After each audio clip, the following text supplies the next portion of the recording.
Hey, what's happening, guys? Dan Darrow here with another Options in Play video update. Time to get excited. Earnings season's upon us. A little bit slower start this morning, but that should give way to a really busy 2, 3, 4 week stretch coming up here.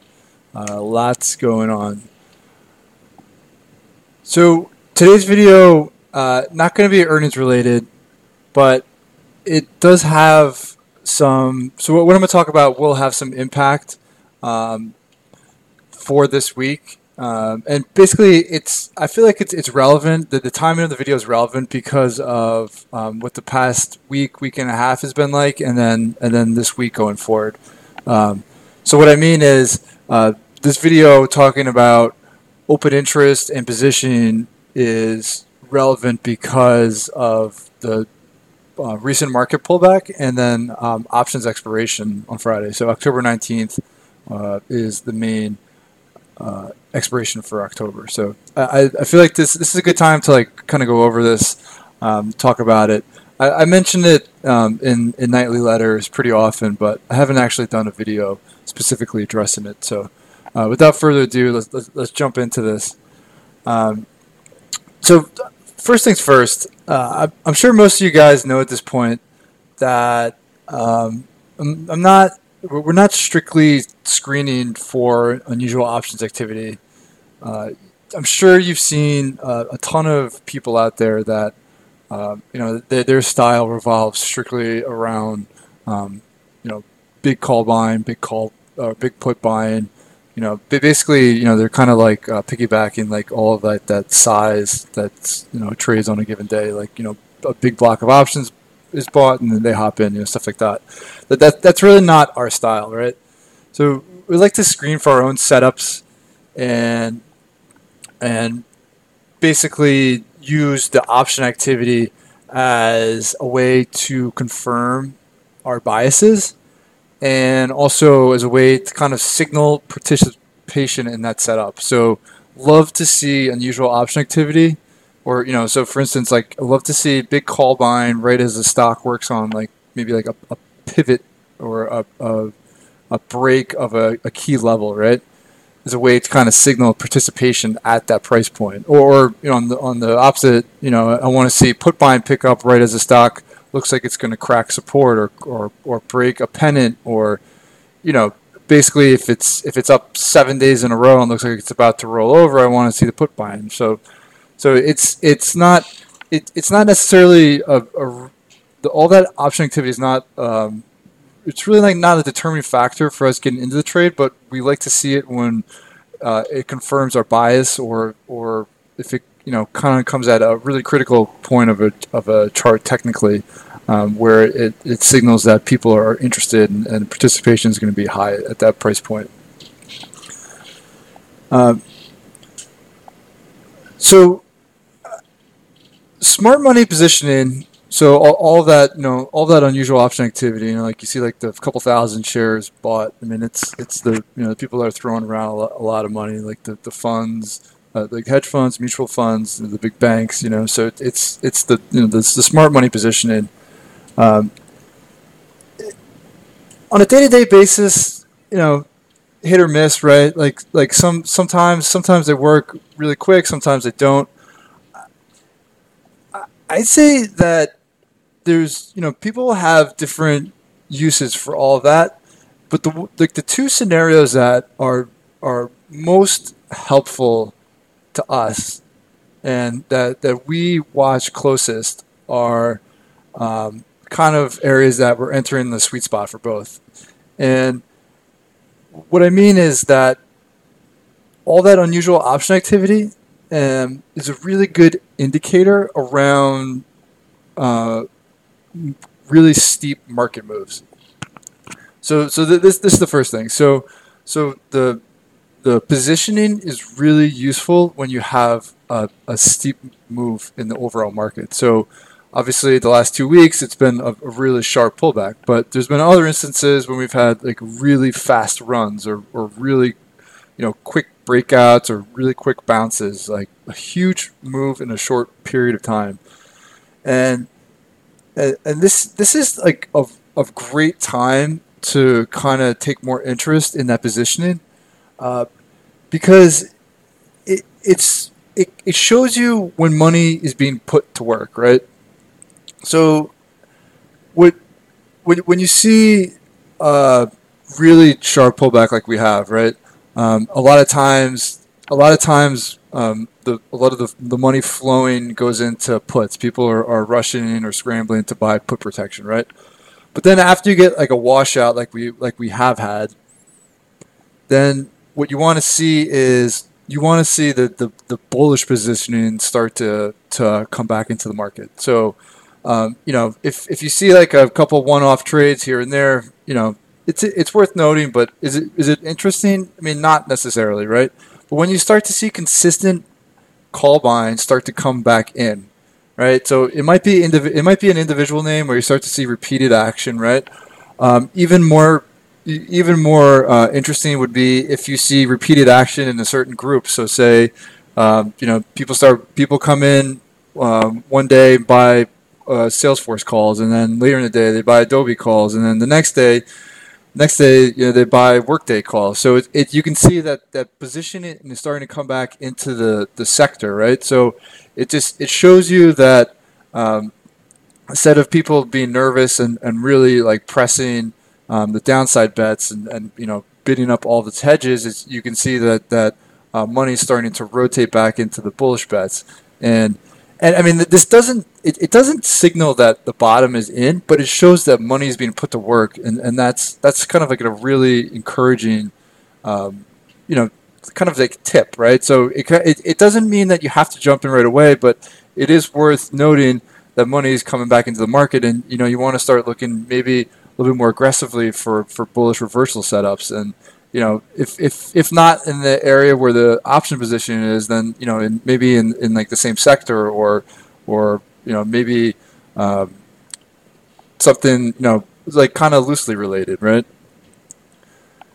Uh, so that's one of like the first areas that I'd say all of like the big unusual option activity is really the most helpful when we have like major market moves, and you're kind of like looking to see when money's starting to come back in on the opposite side. So obviously, like this same argument would apply if we had like a really really fast move higher, kind of like in January, and you see people closing out their call bets, right? Or people starting to buy puts, right? So it's going to signal that maybe we're nearing the point where people are taking money off the table and starting to flip and look the opposite way.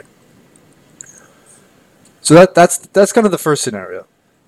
The second scenario, which is also kind of relevant to right now, is love open interest around expiration. And what I mean is, when you have bets that have piled up at certain strikes, right, that are either in the money or at the money. I really love to watch how smart money approaches that open interest ahead of expiration. Uh, and what that signals is it's kind of it's kind of like conviction, right? So if you have stock that so let's start with like calls first. So if you have like a stock that's kind of in the money, traders are sitting on calls that are slightly in the money. That like the setup looks good, but then going into option expiration, say like a couple days away, you start to see those calls closed out, and that position is not being rolled up. So they're basically just taking money out of the market, right? And they're not pressing their bets higher. So that to me is like, okay, it doesn't necessarily mean that the stock is topped, but it just shows you that traders don't have the same conviction, maybe for the following month, to say that the stock is going to continue at the pace that it's been at. But on the opposite side, if those calls are sitting like kind of at the money or in the money, and you see a lot of that size being closed out and then rolled up maybe to the next month. So if October's a close and then they rolled up to November, and they're sticking with the bet, then that tells you that there's a lot of conviction behind it, right?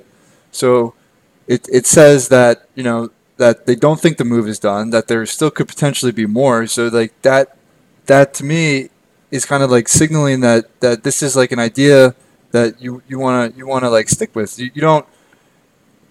don't form targets or stops necessarily based off this, but it can be helpful in like adjusting those stops or targets. And what I mean is, so say for instance you have calls that are in the money and the trader rolls them up to something that's out of the money, right? So maybe you had like a closer price target for your bet, but now that you see people are pressing those bets, then maybe you adjust that higher. So you say like, okay, the smart money is sticking with this, and they think there's a chance that it goes even further than you know, I originally anticipated. So maybe like I increased my target by a small percentage to say, okay, maybe we can see if we can catch like an even bigger move here.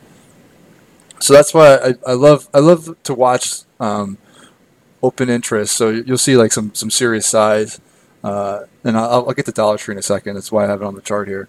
But it's basically because it kind of helps give you an idea of the conviction behind the trade, right? So if you start to see stuff closed out, then, you know, like the idea maybe not as great a conviction on their end, right? But if you start to see them pressing, buying more time, roll into even more aggressive strikes, then you can see that they still feel that there's more to this trade, and like those are scenarios where you maybe want to open up like those target ranges a little bit.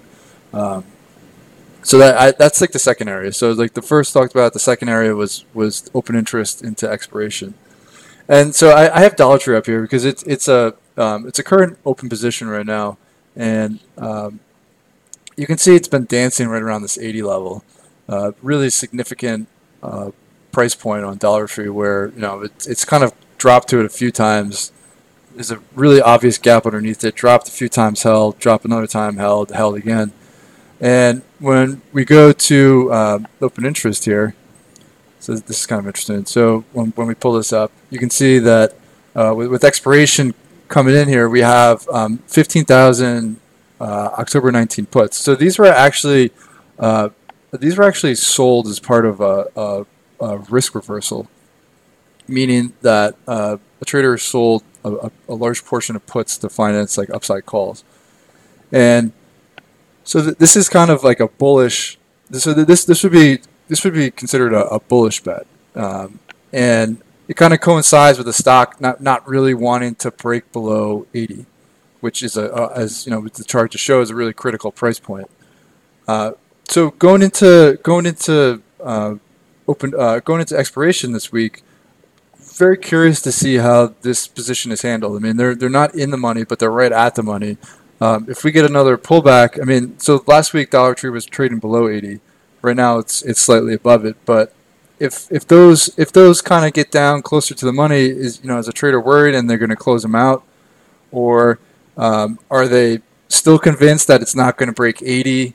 And are they going to buy more time and maybe sell the November 80s also? You know, that would be a bullish sign if they say, oh, okay, I'm going to sell 80s as well because I really don't believe it's going to go below 80 November.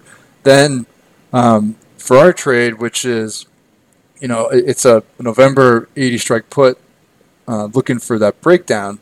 Then maybe we're like, okay, like this is a really critical level. There's smart money here that is convinced that this is not going to break below 80. Then maybe we're like, okay, maybe we'll tighten up our stop. We don't want to let it get too much back into like the, you know, 82, 83 area. So, you know, like it doesn't mean like just because they sell it doesn't mean that you're going to close it out, but it can help you kind of formulate your stops and adjust your targets. Just kind of, you know, based off how they're positioning there. So this is one that's on our radar going into expiration, just because there's a really massive block of puts sitting here. So that'll be one. So I wanted to like highlight that as an example. So I hope this was a helpful video. I know some of you guys on the VTF were talking about, last week when we were pulling in, I was speaking to some people about how like option flow can be like a pretty good signal in times when volatility really ramps up. So I wanted to spend today doing a video on it just to kind of address it more in depth. So I hope this was super helpful. Again, like I do like when you guys reach out and with your questions and comments because it kind of gives me an idea of what you want to hear about, so I can address your topics or your questions and videos and definitely get get those like more tailored to what you like to hear about. So please reach out. Hope you guys have a great night, and I'll talk to you tomorrow. Right?